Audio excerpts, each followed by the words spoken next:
নিচ্ছে, সেই বাড়িগুলো যাতে পঞ্চায়েতকে আমি বলছি ঠিক মতো হয়, ডিএমদের বলছি, বিডিওদের বলছি, সার্ভে করুন। আপনারাই তো সার্ভে করেছেন। আপনারা সার্ভে করার পরে যদি কোথাও কোনো ভুল বেরোয়, সেই ভুলটা কিন্তু যে জেলা বা বিডিও বা আইসি এই সার্ভেতে ছিল বা ডিপার্টমেন্ট, তাদের বিরুদ্ধে অ্যাকশন হবে, এটা মাথায় রাখবেন। বলছি, যারা গভর্নমেন্ট ল্যান্ড দখল করে অলরেডি বসে গেছে, নতুন করে যেন আরো কোনো এনক্রোচমেন্ট না হয়। এটা কিন্তু নতুন করে কোনো এনক্রোচমেন্ট হলে আমি সেই এলাকার এসপি কে এবং আইসি কে আমি সঙ্গে সঙ্গে অ্যাকশন নেব, এবং বিডিওরাও বাদ যাবে না। ডিএমরাও যদি ভাবে আমি ঘরে বসবো, আমি কাউকেই টলারেট করবো না। এবং মিনিস্ট্রি থেকে শুরু করে, কাউন্সিলর থেকে শুরু করে, পঞ্চায়েত থেকে শুরু করে কেউ যদি মনে করে নিজের স্বার্থে আমি জায়গা দিয়ে দেবো, সেটাকেও আমি টলারেট করব না। আগামী 6 মাস টাইম দাও, এবং দরকার হলে তার প্রপার্টি ক্রোক করে, যেটা ইডি সিবিআই করে, এটা করতে হবে।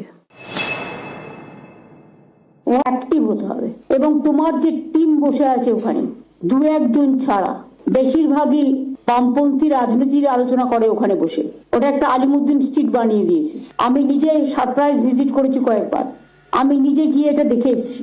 ফাইলের পর ফাইল, এত উঁচু ফাইল, কোন ডিপার্টমেন্টে, কোন ডেভেলপমেন্ট বোর্ডে, কোন সোসাইটিতে কত টাকা নন ইউটিলাইজেশন পড়ে আছে গভর্নমেন্টের, এবং কত টাকা ফিক্সড ডিপোজিট পড়ে আছে, এবং ডেভেলপমেন্ট বোর্ড হোক বা কমিটি হোক বা ট্রাস্টি হোক বা সোসাইটি হোক, তাদের কাছে এখন কত টাকা আছে, তার ডিটেলসটা আমার কাছে পাঠাতে হবে উইদিন 15 days।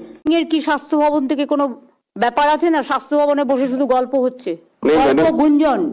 ডাক্তাররা একদিকে, আইএএস অফিসাররা আর একদিকে। না ম্যাডাম, আমরা স্বাস্থ্য কেন্দ্র, এগুলো কি মনিটরিং করা হয়? ইয়েস ম্যাডাম, ওগুলো সব করা হয়। কি সিস্টেমে করো একটু জানিয়ে তো। চন্দ্রিমা, তুমি দেখে নিয়ে আমায় বলো তো।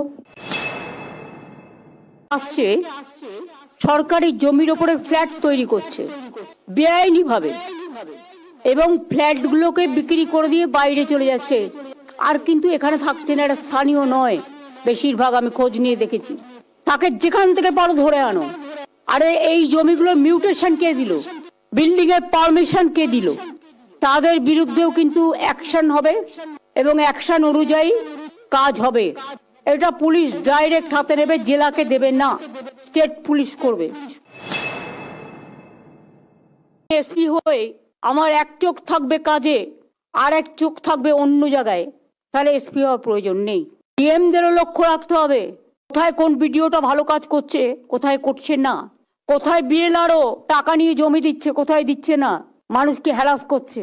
Rajib, you have to take a strong step for DIB. একটা ইনফরমেশন তারা রাখে না, একটা ইনফরমেশন দেয় না, তারা পোস্টটাকে নিয়ে খেলা করে, অনৈতিক খেলা। এগুলোকে চেঞ্জ করে দাও।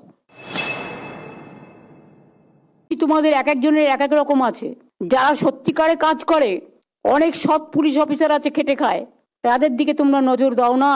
লবি চলে, লবি, যে কাজের লোক হবে তাকে দিতে হবে, কোনো লবি চলবে না। লবি একটাই, লবি হচ্ছে মানুষের। কোঅপারেটিভ ব্যাংকে আনঅ্যাকাউন্টেড মানি আছে, অর্থাৎ ফেক অ্যাকাউন্ট। এই আনঅ্যাকাউন্টেড মানি ভেরিফাই করে এই টাকাটা গভর্নমেন্টের ট্রেজারিতে চলে আসবে। It's a very hard work. আমি 2 মাস টাইম দিলাম, জানুয়ারি আর ফেব্রুয়ারি, এর মধ্যে কাজটা কমপ্লিট করতে হবে।